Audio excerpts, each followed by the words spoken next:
All right, so this is just an update on some of the stuff I'm doing. Haven't been able to do much like these past few months. Just stuff keeps happening. But I did send off the CPM 3V version of this to get it heat treated, and I should get it back this coming week. So I will work on that once I get it back, and I just have to basically put on the handle and stuff like that. This guy I haven't worked on at all since I've had it, just because every time I do, it's like super boring. It's just, and I knew this would happen. Just a repeat of something is just, I can't get myself to sit down and actually do it. So I started working on something else. I am going to go back to this probably the end of next week or the week after that, but I will go back to this. So I just started working on this and I finished it basically. It's ready to send off to get heat treated. But this is just my version of an EDC carry knife, fixed blade. So this is an LC200N. I wanted something that isn't, I mean, that's not gonna rust on me if I have it like close to my body all the time. And it shouldn't. I haven't tested it yet. I'll get to that in a second too. I'll talk about that. But it shouldn't rust from what I understand. So this size is about, I think, what I can get away with. I won't know until I try it. In terms of like, this is probably the largest knife I can make that I can still carry all the time, and it wouldn't be like crazy looking or something like that. So I wanted to keep this completely rust proof. So I used inert materials. So the handle's gonna be TerraTough, and the pins are gonna be G10. So gray TerraTough and then red G10 pins. If you can see where the pins go here, the TerraTough is actually gonna go all the way to the top, and this blade is gonna look something like this. So it should be straight with the plunge line, except back here, but straight with the plunge line. So it's gonna look something like that. And so yeah, this should be balanced once I put on the handles. So this is balanced here. It should be like 1/4 of an inch to here, to basically right where the TerraTough is. So just to give me a nice feeling of handling when I can do anything. So I can like peel apples or whatever, oranges. And then also the other thing I did to it was, see the handle doesn't touch, so in case I do want to like, use it for cooking or something like that, I can use it for that. So something that's general purpose is what I was going for. So this is 2 inches wide. The blade is 6 inches long from the plunge line up, and then from the plunge line down it's 4.5 inches. So that's a difference. The difference from this one to the other knives I made is usually my knives are 4.5 inches from here down. This one's a little bit shorter. And yeah, with part of the reason I want the TerraTough all the way up here too is because of this design, just with impacts, the TerraTough is going to be sticking out a little bit from both sides, so it should help with impacts and just comfort in general. So yeah, we'll see how that comes out. The other thing, so I am going to do those tests, those galvanic corrosion tests, and thank you to Spyro Mansecos, you beautiful person, so they told me that there's an H2, so a Spyderco H2 steel now. So there's an H1, which I've tested in my galvanic corrosion tests. And there's now an H2 that they're coming out with, which is basically almost the same as H1. But the reason they're doing it is because I guess H1 is not going to be available anymore. And once that runs out, I guess they're going to start, I'm using it, I guess, a lot because I haven't seen any for sale yet, except on eBay, and I'll talk about that too in a little bit. So it's a different version of H1, which Spyderco is going to replace H1 with, so H2. And I'll do a test involving that one too, galvanic corrosion test. So what that means is I'm going to wait. So this is LC200N.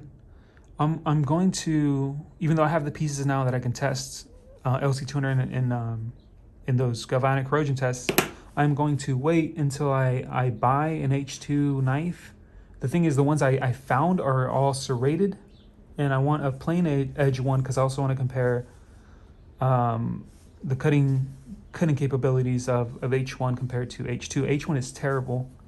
and I'm pretty sure H2 is terrible too, but I can't really say right now. So I'm gonna wait until I buy that, and then once I wait and I have an H2 knife, I'll do every single test again, all in one video basically. So I'll do titanium, H1, H2, Vanex, LC200N. I'm not going to include MagnaCut since it does, compared to those, it does so terrible basically. It's good.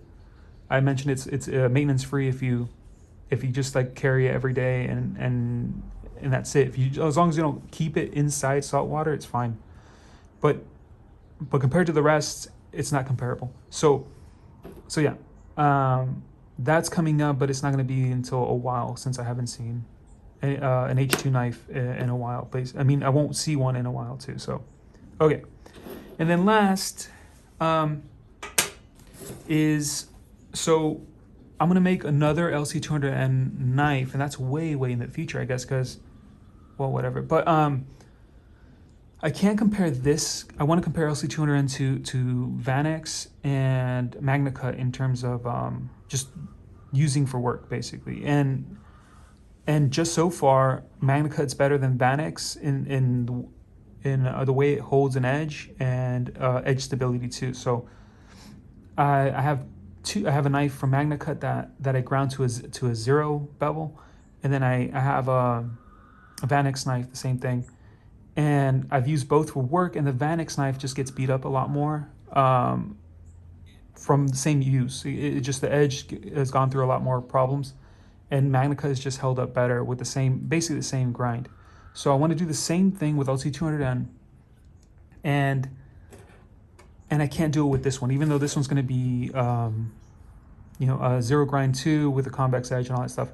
I can't do it with this one because this one does not have the same length as the other knives, so I can't impart the same amount of forces on this one when I'm chopping branches and stuff like that. So what I'm gonna do is I'm going to make a bigger knife with the piece I have left of LC200N, and it's gonna be this guy. So this is not my design. This is like a design that's been around for a while, I guess. I saw it. First, I saw one for sale on eBay, and I thought it was beautiful, but they wanted hella money for it. And second, I've seen old time Bowies, the ones that have like the silver pummels and stuff like that. It's not a pummel, just the end of the handles. So I've seen Bowies with this shape too. So I thought this would be beautiful, and it's very compatible in terms of shape-wise to this one too. So same thing with this one, 0 grind. It's going to be a full convex, and then this is going to be Taro Tough. I'm going to keep it super thin, so the handle is going to be a quarter inch on both sides of Taro Tough. So not very thick at all. I'll keep that same thickness here, and then also same thing. Just red G10 pins. So yeah. Oh, and the last thing, I said that. So I'm not going to work with G10 anymore, just because just having that dust, thinking about that dust, basically, that glass dust, is just, I don't like it. So I will work with it in small details, but I'm not going to do handles anymore. Not that it matters, I don't sell my knives, but whatever. Just so people know, I guess. But unless I get some crazy like color scheme in my head, then I'll do it. And that's what G10 is like, superior basically to everything else, is just in terms of the colors that it has available, just solid, bright, nice colors. So yeah, that's basically everything. So yeah, any questions, comments, like always, let me know. All right, bye.